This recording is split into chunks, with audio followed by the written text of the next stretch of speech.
How many reports are needed to delete an Instagram account?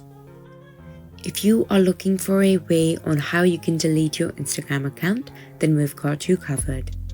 There isn't a certain amount of reports that is exactly needed, but anything higher than 3 should work fine. So for you to delete your account, you need 4 to 5 reports. It is our suggestion that you make these reports in interval of a few hours. That is enough to grab Instagram's attention, and it raises the probability for your account to be deleted. Now let's learn how you can report someone. All you have to do is head to their profile, click on the 3-dot icon on the top right corner, then select the option of report from the pop-up. Provide a substantial reason for why you are reporting that account, and you are good to go.